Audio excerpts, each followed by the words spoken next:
Olá, que alegria estar com você. É o nosso momento juntos aqui na TV Evangelizar.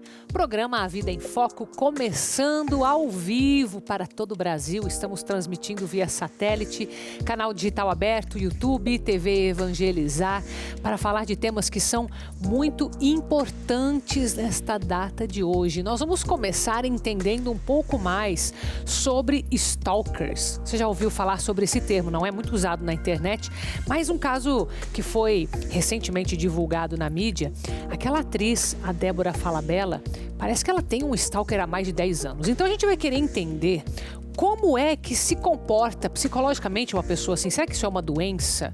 Até que ponto que um interesse, uma admiração pode ser saudável e quando que ela se transforma em uma obsessão?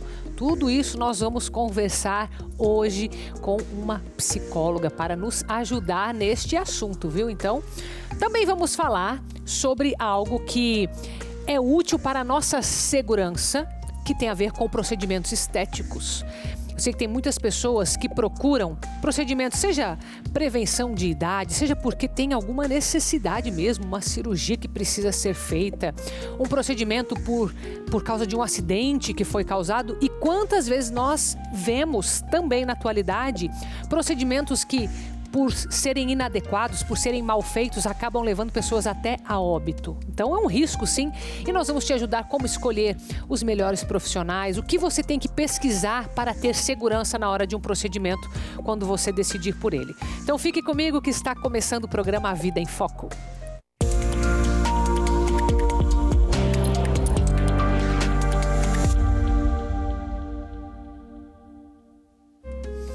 Então vamos entrar no mundo digital, da internet, entendendo um pouco mais da cabeça dos stalkers, como funcionam e como que nós devemos agir principalmente. Eu sei que quando a gente fala desse caso da atriz Débora Falabella, talvez você pense assim, mas só acontece isso com gente famosa, com gente conhecida.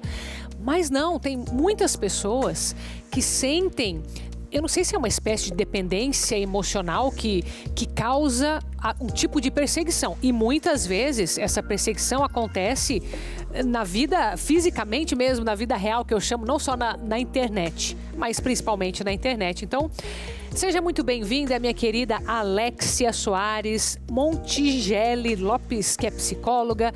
Ela é também mestre em psicologia forense, bacharel em direito, professora. Vai nos ajudar hoje, né, minha querida? Bem-vinda. Muito obrigada pelo convite, né? Eu estou muito feliz de estar aqui com vocês. E vamos conversar um pouquinho, então, sobre os stalkers, né? Ou como a gente chama em português, né? Os perseguidores. Perseguidores em português, legal. Eu queria uma tradução, legal que você já deu. Alex, é o seguinte, eu queria entender, claro que a gente vai entrar um pouco na questão da mentalidade dessas pessoas, né? Mas vamos começar entendendo o que é essa perseguição. Como que a gente identifica sinais de que tem alguém que nós convivemos, que essa pessoa pode ser um stalker meu? Porque isso acontece em pessoas anônimas, vamos dizer, pessoas da vida real, né? Não só com famosos. Exatamente, né?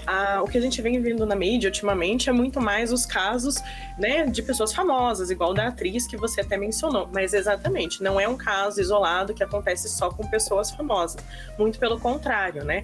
E ele acontece muito mais com pessoas que são desconhecidas, só que a gente fica sabendo mais por esses casos ultimamente porque a mídia tem trazido isso pra gente.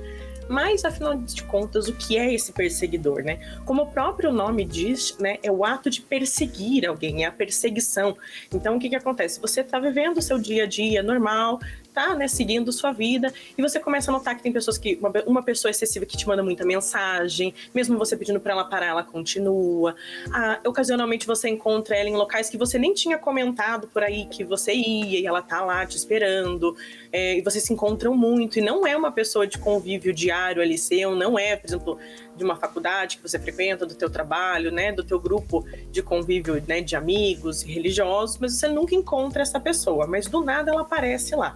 Então o perseguidor, ele causa esse desconforto. Ela é uma pessoa que você já tentou colocar um espaço, já tentou botar um limite ali, ou às vezes você nem percebeu ainda que ela tá se excedendo, mas é uma pessoa que aos poucos ela começa ali por mensagens, às vezes por, né, comentários aqui, comentários ali, mas quando você vê, ela tá o tempo todo aparecendo na sua vida. Ela tá na tua escola, ela tá na faculdade que você frequenta, ela tá no trabalho que você frequenta, ela tá em festas que você nem comentou que você ia. Então, constantemente ela vai te perseguindo, gerando um medo de você sair de casa, de você ir trabalhar, de você às vezes até entrar na internet e postar alguma coisa, porque você não sabe se aquela pessoa não vai comentar várias e várias coisas nas suas publicações, ou se ela do nada vai aparecer no seu trabalho.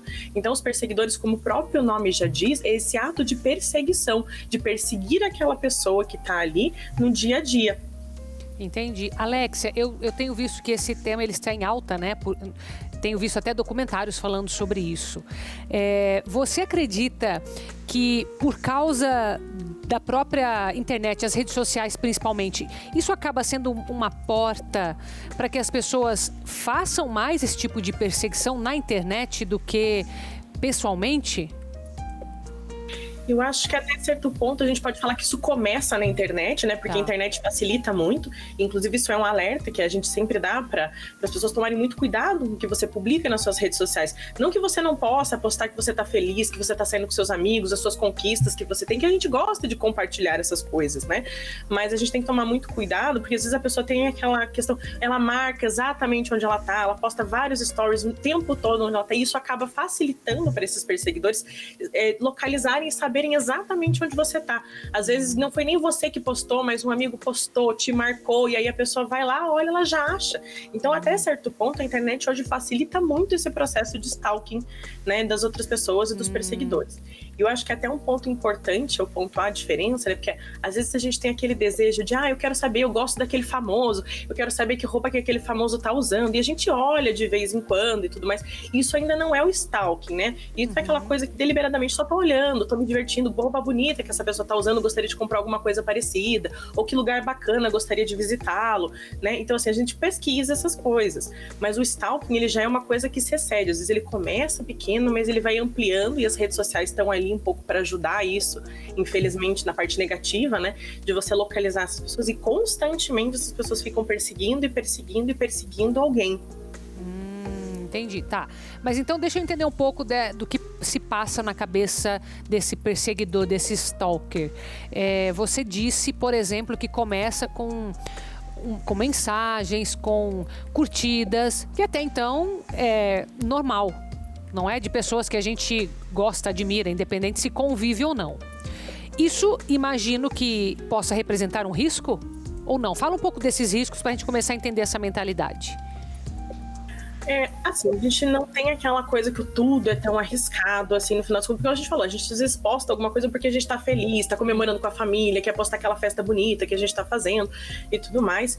E, ou a gente tava comentando, os stalkings, eles não são só, né, o perseguidor, ele não é só com pessoas famosas, né? Às vezes alguém que simplesmente entrou na internet, viu você, achou você bonita, né? E falou, nossa, me lembra uma ex-namorada, ou não lembra alguém, mas gostei dessa pessoa, gostei do perfil dessa pessoa. E ela começa a criar na cabeça dela uma história, ela começa a imaginar que, nossa, a gente já começou a namorar na minha cabeça, a gente já tem uma família junto, já constituiu uma família junto, e a gente nunca se comunicou, você nunca trocou uma mensagem com aquela pessoa, você só viu fotos dela e começou a se imaginar com essa pessoa, né? No caso, por exemplo, da atriz, foi essa situação que aconteceu. Após uma troca de fotos, né, entre a atriz e a pessoa que estava perseguindo ela, né, a pessoa começou a criar uma questão em cima. Então, inicialmente foi só uma foto, depois ela começou a mandar presentes no camarim, começou a aparecer na porta da casa, mandar muitas mensagens, né? Então começou a se intensificar. Ela começa uma coisa pequena, mas ele vai escalonando, porque a pessoa cria toda uma história na cabeça dela, como se vocês já tivessem um relacionamento, como se você já fizesse parte da vida dela e vocês já se conhecessem intimamente, né? Como se vocês já tivessem um relacionamento, quase casados até certo ponto. Nossa, e o que a gente poderia fazer no caso de jovens, de adolescentes que estão com menos, digamos, menos malícia mesmo, acho que é a palavra, né? na internet, nas redes sociais e que precisam estar atentos a esses sinais? Como ajudá-los? Prestar muita atenção na forma como a pessoa manda as mensagens, sabe? Porque inicialmente parece uma coisa lá, tudo bem, ela começa bem devagar, mas se você começar a estranhar, mostrar mensagem, né, principalmente para os adolescentes, né, pela mãe, o pai, né, alguém próximo, sempre comunicar para alguém, né, mostrar, você não acha esquisito um pouco essa mensagem? Olha, eu não penso essa pessoa, mas ela tá falando muito comigo, você acha normal o conteúdo das mensagens, né? Eu achei meio esquisito, pedi pra pessoa parar, mas ela continua, né, e o stalking, ele é insistente. Então ele vai mandar presente, ele vai aparecer. Inicialmente é só aquelas mensagens, mas é uma coisa que vai escalonando. E eu acho que o ponto central é tomar muito cuidado, assim, com o que você posta de uma forma geral na internet, a forma como você está se expondo, mas se você sentir em algum momento que pode ter alguém perseguindo você, essa pessoa curte todas as suas mensagens, comenta em tudo que você publica, mesmo você pedindo para ela parar, ela continua, né? Comunica isso para alguém, comenta isso com alguém. Se isso começar a escalonar também, né? Fazer uma comunicação direta, abrir um boletim de ocorrência, denunciar essa pessoa e às vezes, dependendo da situação, até já pedir uma medida protetiva para tomar muito cuidado com isso, mas o principal para começar é sempre fiscalizar muito o que você está postando, se você, né, o como você está postando essas coisas, se você não está abrindo muito a sua vida na internet, e se tem alguma coisa que parece esquisita, alguém perseguindo muito você dentro das suas publicações e tudo, mesmo você pedindo para parar, comunica para alguém, mostra para alguém da família, pergunta se é você que está exagerando um pouquinho ou se realmente aquilo está acontecendo, porque às vezes a gente acha que é coisa da minha cabeça, mas não, às vezes a pessoa está ali intensamente indo atrás de você. Isso eu ia te perguntar, Alexia, o perseguidor, o stalker, ele sabe que ele está sendo inconveniente, que ele pode estar causando algum tipo de desconforto? Ele tem essa consciência ou você caracterizaria como uma pessoa doente de alguma forma? Depende um pouco do caso, porque assim, de uma forma geral, ele é como se eles não tivessem uma ideia central de que de fato eles estão incomodando. Como na cabeça de muitos, a ideia é que você já tem um relacionamento, inicialmente vocês são amigos, depois vocês evoluem para um relacionamento romântico.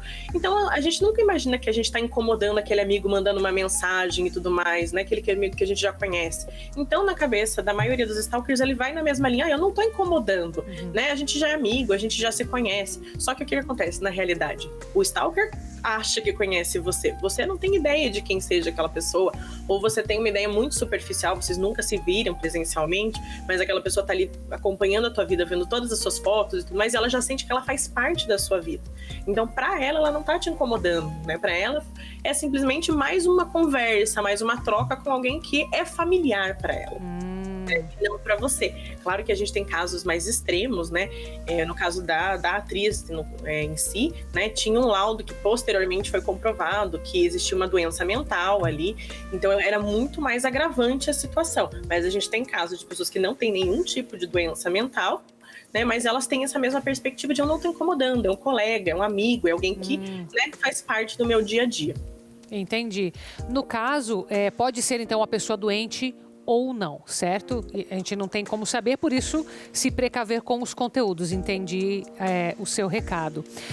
E, bom, nessa linha do raciocínio, né, de como pensam eles, será que a gente poderia ter esse perseguidor também com alguém que é conhecido? Por exemplo, um ex-namorado de alguém que depois, né, começa a pegar no pé, às vezes acaba até extrapolando limites fisicamente, né? A gente sabe que tem pessoas que, igual você falou, aparecem nos locais, acaba danificando o carro da pessoa ou um outro relacionamento. Aí também entraria nessa classificação de stalker?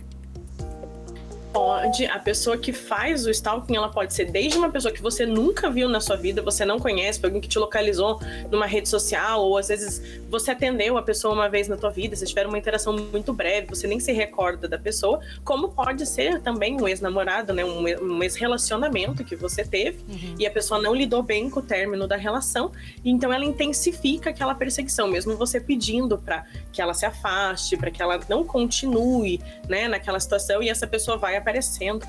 E às vezes o que ela faz também? Você bloqueia os perfis dessas pessoas, porque também é um método que você pode ter de bloquear essa pessoa nas redes sociais e ela criar perfis novos para ficar perseguindo você. Então você bloqueia um perfil, ela cria outro. Você cria um perfil, você bloqueia aquele perfil, ela cria outro perfil. E de pessoas diferentes, ou nem tem foto, às vezes nem tem nome para não identificar, mas ela tá o tempo todo perseguindo. Então é uma coisa que ela vai escalonando e vai ficando cada vez mais preocupante, podendo sim, né, prejudicar bens materiais, né, e principalmente a integridade física e psicológica daquela pessoa. Porque pense, você começa a ter medo de sair de casa, você começa a ter medo, fala assim, poxa, mas se eu for trabalhar, pode ser que aquela pessoa esteja atrás de mim no mercado, pode ser que ela esteja atrás de mim no caminho do meu trabalho, né? Então você começa a ficar com medo constante com relação a isso, né? Podendo inclusive ser, mas eu já conheço aquela pessoa, era um ex-namorado, né? Era um ex-relacionamento que eu tive, uma ex-amizade que eu tive, e essa pessoa tá aqui me perseguindo, né? Mas eu conheço, ela não faria mal para mim.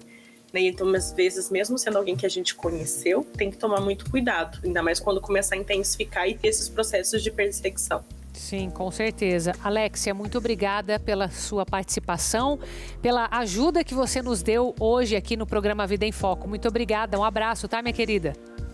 Imagina, eu que agradeço a oportunidade, né, e alertando, né, para tomarem muito cuidado, né, agora que já estão bem informados. Com certeza. E lembro você, inclusive, que se tem alguém te passando essa sensação de perseguição, você precisa denunciar, não espere, tá? Porque a gente não sabe, como foi dito aqui na nossa conversa, se a pessoa tem algum problema mental ou não.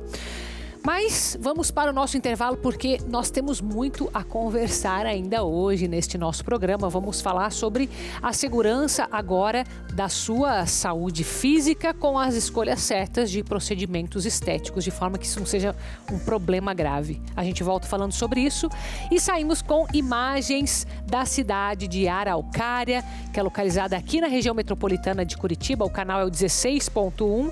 Principal atrativo da praça central da cidade é a Igreja Nossa Senhora dos Remédios, que é padroeira de Araucária.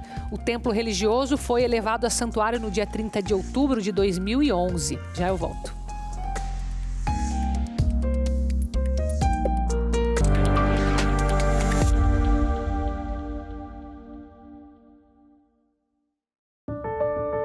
Deus faz prodígios insondáveis, maravilhas sem conta. Se passa junto de mim, não o vejo, e quando se afasta, não o percebo.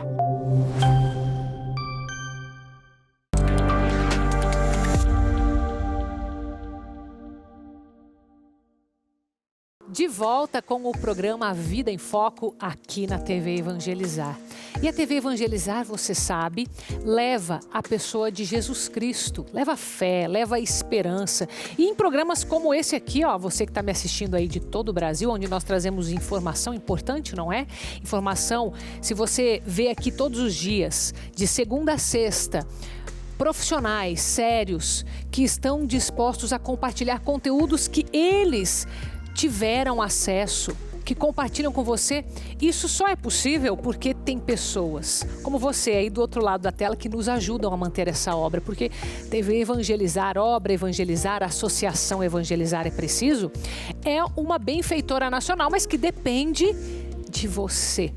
Se a gente tem no dia a dia custos, e a verdade é essa, nós temos custos para fazer todas as transmissões, são 24 horas de programação.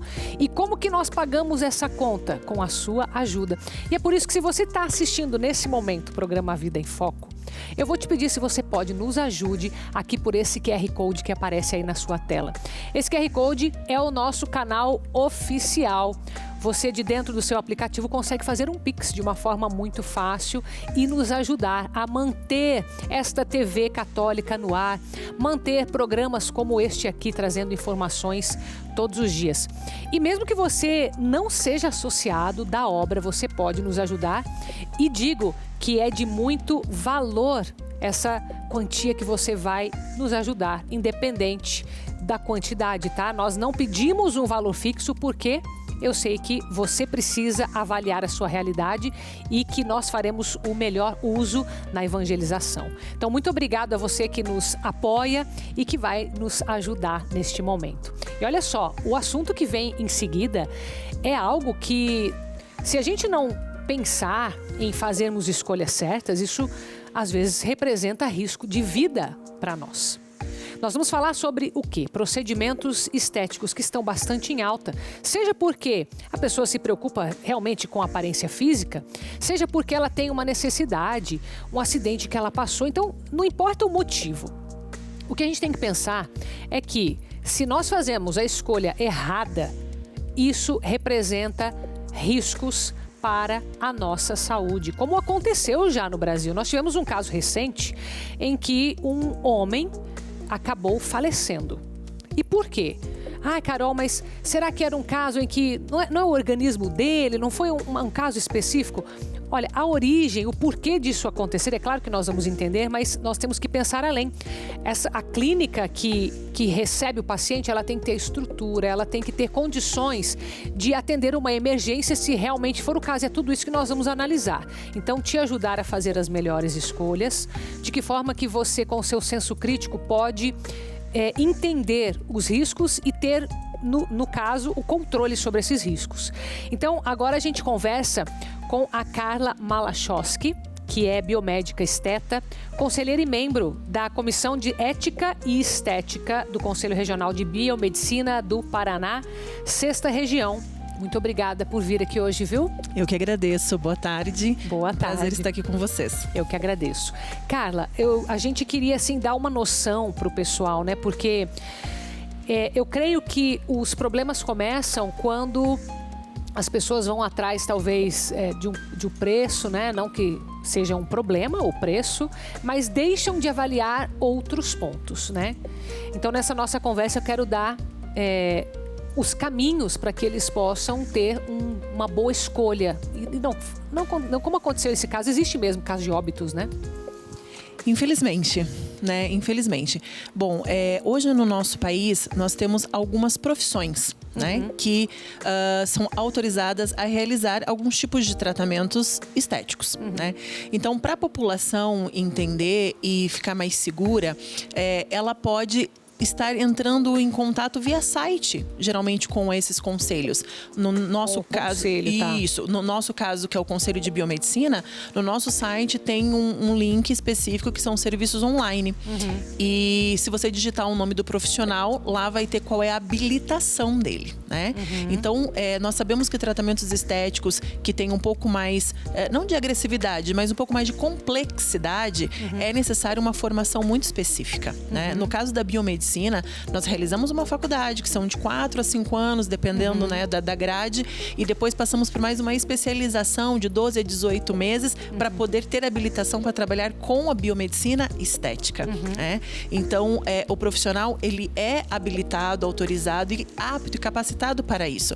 Mas, infelizmente, hoje, no nosso país, nós temos alguns profissionais que simplesmente acham que por fazer um curso livre, né, por um curso que não habilita, que não especializa e nem capacita, eles podem sair fazendo os tratamentos estéticos. Então, acho que, primeiramente, para a população se sentir segura, é ir atrás da formação desse profissional que ele está pensando em realizar algum tipo de tratamento. Até porque ali existe uma forma de controle do próprio conselho, né? Se algum profissional que pertence ao conselho fizer algum procedimento sem seguir as regras, acredito que exista um tipo de punição para isso, não? Sim, por exemplo, eu faço parte da comissão de ética, né? Do Conselho de Biomedicina, e com certeza, quando nós recebemos denúncias ou até mesmo via fiscalização, porque nós temos uma equipe de fiscalização, e todo estabelecimento onde nós temos um profissional da biomedicina é fiscalizado constantemente. Então, se tem alguma coisa errada, ou se o profissional que está lá dentro não tem a devida habilitação, ou não está inscrito regularmente no conselho, tudo isso é cabível de punição. Isso tudo a gente vê na internet, certo? Tudo isso consegue ver pelo site. E daí tem o conselho dos biomédicos, tem outros profissionais que podem também usar dos procedimentos estéticos, né? Que são quais? Tem. Hoje, no Brasil, regulamentados biomedicina, conselho de farmácia, odontologia e a medicina, né? A medicina, Então, fora isso, tem que já ficar meio... Isso. E daí nós temos os tecnólogos em estética. Mas os tecnólogos em estética, eles têm as suas limitações em procedimentos a serem realizados. Entendi. Existe uma lista disso também ou não? Existe. Tem uma lei, né? Só não vou lembrar o nome agora, o número específico. Mas assim, de forma prática, como que eles conseguem buscar essa informação? A população? Isso. Dos esteticistas, é só colocar no Google Lei Esteticistas. Lá vai ter uma lei onde tem uma lista de todos os procedimentos que o esteticista pode fazer. Uma lista de procedimentos. Tá. Exatamente. Por exemplo, esse caso que eu trouxe aqui na memória foi um caso de peeling de fenol. Certo? Isso mesmo. Isso é o próprio método já é arriscado. O que foi que entrou aqui em questão para a gente aprender desse caso? Tá, então vamos lá. O peeling de fenol, ele é um peeling químico, né? Então, o fenol, ele é um ativo químico que faz uma esfoliação na face, ou seja, por um método descamativo, tá? Então, assim, existem vários tipos de graus, vamos dizer assim, de peeling de fenol. Nós temos desde o fenol mais superficial até o mais profundo, tá? Então, o fenol que é utilizado, que é realizado em consultório, nós ficamos em camada superficial. Então, para nós entendermos, a nossa pele é dividida em camadas. Sim. Então, no consultório, nós temos que ficar em camadas mais superficiais, ou seja, manter essa pele ainda íntegra. Então, é uma esfoliação muito sutil, uma esfoliação muito superficial. Tá. E o que eu falei é muito importante. A aplicação de qualquer ácido, não é só o do fenol. Tá. A aplicação de qualquer ácido em consultório tem que ser aplicado em pele íntegra.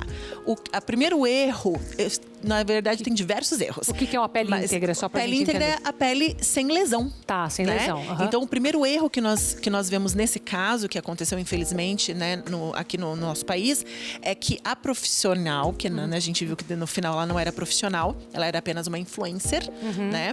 Ela lesionou a pele do paciente. Então, pelas imagens, pelos vídeos, nós conseguimos visualizar a pele dele totalmente cortada. E ela colocou o fenol em cima dessas lesões. Então, um fenol que teria uma absorção X vai aumentar muito mais, né? E daí, quando nós temos um fenol a nível profundo, o procedimento precisa ser realizado em um ambiente específico, né? Porque daí tem alguns riscos realmente. E daí, nesse caso, seria dentro de uma clínica, mas com... Como que é a estrutura daí que deve ser? Centro cirúrgico. Um centro cirúrgico daí tem que nós ser. estamos falando, quando nós falamos de peeling de fenol profundo, nós estamos falando daí numa classe de aplicação que daí seria com os médicos. Porque teria que ser realizado em centro cirúrgico com sedação, o paciente está dormindo, ele nem fica acordado, né? Entendi. Ele fica monitorado, porque daí quando eu falo de fenol profundo, nós temos alguns riscos cardiotóxicos, hepatotóxicos, nefrotóxicos, né? Então, assim, a gente tem que entender as limitações. Tá. Né? Então, em consultório, pele íntegra, porcentagens baixíssimas. Né? O que é uma porcentagem baixa? Porque tem que ser bem prático aqui, né? Vamos pensar numa porcentagem assim, de no máximo 25% a 30%. Tá. Em pele íntegra, Tá. sem lesão alguma. Tá. Mais que isso, não é recomendado em consultório. Tá. E quais outros procedimentos que deveriam estar também em um centro cirúrgico? Pensando nessa parte estética?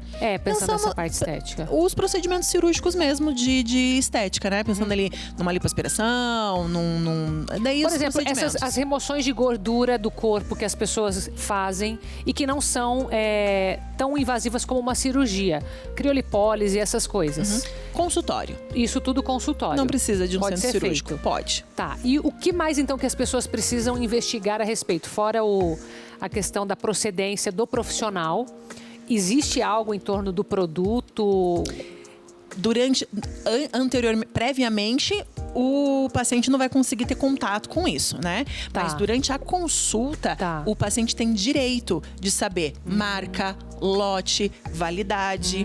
Ele tem direito de saber o que está sendo aplicado, se realmente é aquilo que o profissional está falando. Porque, infelizmente, já teve casos de alguns profissionais falarem que estão aplicando um produto X e aplicar Y. Né? Então, assim, o paciente ele tem todo o direito, né, de sair do consultório ciente do que está sendo aplicado, lote, validade, marca. Isso tudo é direito do paciente. Então, o correto é que durante essa consulta seja tudo mostrado. Com certeza, preparado na frente do paciente, mostrado para ele, né? Por exemplo, o vidro do produto fechado, depois abrindo. Então, tudo isso é direito do paciente dentro de um consultório. E vamos supor que agora quem está nos assistindo tem mais consciência disso. E se o profissional não faz alguma dessas etapas, como agir, né? De forma também ética da parte do paciente, né? O paciente pode pedir. Simplesmente pedir. Se ele não tiver como, pode sair da consulta. Pode Simples pedir. assim, tem que fazer. Ele pode falar bem assim, olha, eu gostaria de que o doutor, a doutora, só me mostrasse, né, qual é a marca. Geralmente, principalmente, por exemplo, vou te dar um exemplo, nos produtos de preenchimentos faciais, que nós utilizamos o ácido hialurônico. Todas as empresas que vendem, elas mandam dentro das caixas uma etiqueta. É uma etiqueta dupla, com validade, nome, marca, lote, tudo certinho. Essa etiqueta dupla, uma vai para o prontuário do paciente, que na clínica é essencial o profissional ter esse prontuário do que está sendo realizado, e a outra etiqueta é para o paciente levar embora. Entende? Para ter esse controle. Então, assim, em qualquer momento ele pode pegar esse número, que é um lote, que é como se fosse um rastreamento, que ele vai conseguir saber exatamente o que foi aplicado, a marca, tudo bem certinho. Entendi. Muito bem. Carla, muito obrigada por nos esclarecer hoje, nos ajudar com esse assunto, viu? Eu que agradeço. Sempre bem-vinda. Próximo bloco, eu vou te contar quase que um segredo aqui, viu? Novas estreias da TV Evangelizar, novas séries que vêm por aí, eu te conto depois que a gente voltar do intervalo. Enquanto isso, nós saímos com imagens da cidade de Natal, no Rio Grande do Norte, canal 17.1.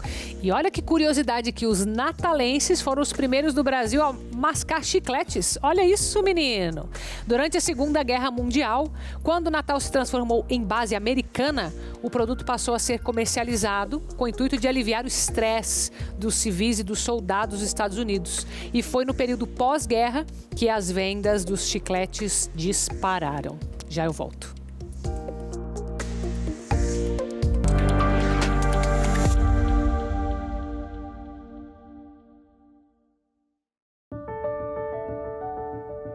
A multidão toda procurava tocar em Jesus, porque uma força saía dele e curava a todos.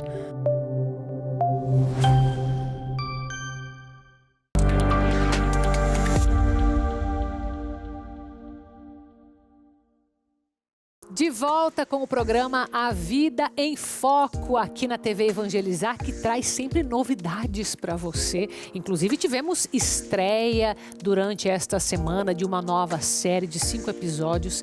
E eu vou te dizer que esta série fala sobre um instrumento que todos reconhecem o seu som. E é um som que vem sempre com uma boa notícia, principalmente dentro da nossa Santa Igreja Católica. Mas teve uma época em que ainda, quando os relógios não eram tão populares, esse instrumento avisava a população sobre a hora. Já sabe sobre o que estou falando? Os sinos comunicam, os sinos falam. É o nome dessa nova série de 5 episódios que você acompanha aqui na TV Evangelizar. Inclusive, o primeiro episódio foi ontem. Carol, e se eu não vi, como eu faço? Depois que a gente terminar aqui o nosso encontro, você vai lá no YouTube e consegue acompanhar tudo. Mas hoje temos mais um episódio exclusivo às 6h35 aqui na nossa programação. Então você vai ver todo o papel importante que esses instrumentos fizeram ao longo da história, dentro da igreja e também com a sociedade em geral. Então acompanhe hoje às 6h35 aqui na nossa programação. E bom, falando em estreias, falando em instrumentos importantes, nós temos aqui em Curitiba, no centro, a paróquia Bom Jesus dos Perdões, que comemorou 100 anos do instrumento mais importante da igreja, que é o órgão. Acompanhe esse vídeo que nós preparamos para você. A Igreja Bom Jesus dos Perdões, localizada na Praça Rui Barbosa, no centro de Curitiba, realizou um concerto especial para celebrar uma data histórica.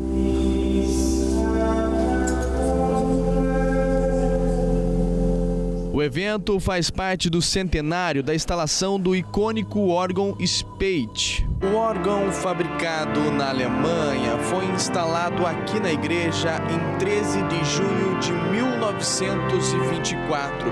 Desde então, tem sido peça central na vida musical e litúrgica da comunidade. Na nossa paróquia, eu diria assim, diariamente, ao menos uma das missas, nós temos a execução do órgão. Tem servido muito a música erudita, a concertos, a cantos corais, a cantatas e assim por diante. Recentemente, o instrumento passou por um processo de revitalização. Além dos reparos e da afinação, o processo de restauro devolveu as características originais do instrumento, que foram modificadas devido a adaptações feitas ao longo dos 100 anos de história. Foram feitos a parte de curar a madeira do cupim que foi pegando durante esses tempos todos. Foram feitas algumas substituições de peças também. O Fernando é pianista e teve a oportunidade de executar uma das primeiras músicas que foi tocada no instrumento centenário. Eu achei que o pessoal gostou bastante aqui, eu gostei da recepção. Foi uma experiência bem diferente, assim, tocar nesse lindo órgão aqui.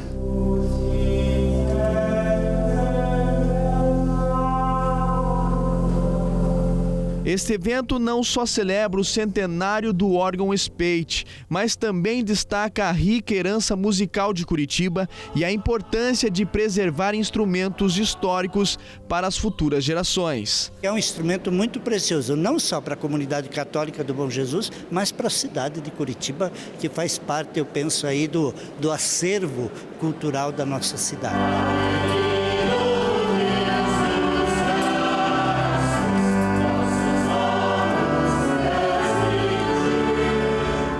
E olha que quem se eleva em músicas sacras não deve ter muito problema de coluna, né, pela postura, mas quem tem, por exemplo, escoliose, precisa cuidar não somente desse elevar-se, mas de toda a estrutura óssea. Acompanhe esse VT que a TV Evangelizar preparou para você. Ela provoca dores musculares, desconforto e, com o tempo, pode causar alterações nos sistemas respiratório e cardíaco. Estamos falando da escoliose, uma condição que afeta a curvatura da coluna vertebral. A escoliose é uma alteração do desenvolvimento, do crescimento da coluna. Ela pode estar associada a algumas doenças diferentes, como doença do músculo ou do nervo, pode ser alterações congênitas ou crianças e adolescentes normais que durante o crescimento, que ele é regido por alguns pedaços de genes, ele pode produzir uma deformidade. Esse desvio pode ter diversas origens e pode apresentar prognósticos bastante diferentes. Segundo a Organização Mundial da Saúde, a escoliose atinge mais de 50 milhões de crianças e adolescentes em todo o mundo.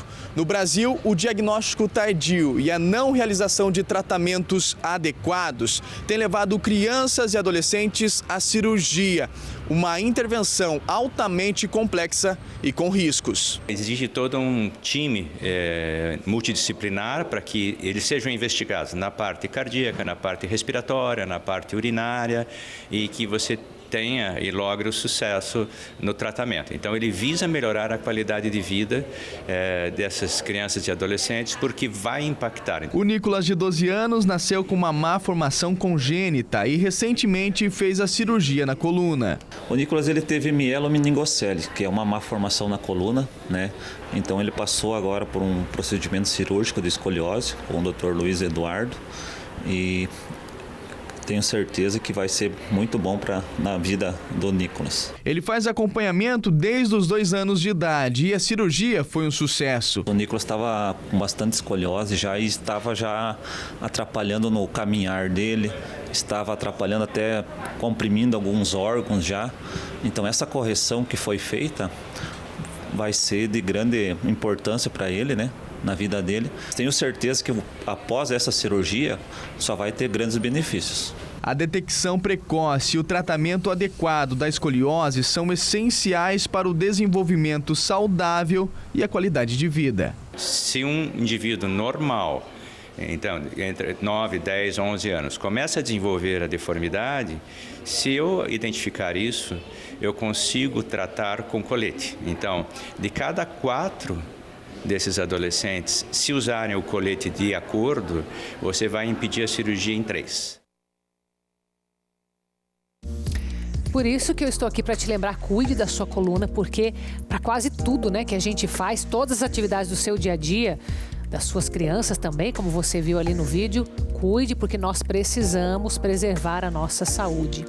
E a gente também, com essa disposição, podemos ajudar outras pessoas, porque no programa de amanhã você vai ver uma ONG, Gurias do Bem é o nome, que estão fazendo um trabalho belíssimo para ajudar o Rio Grande do Sul.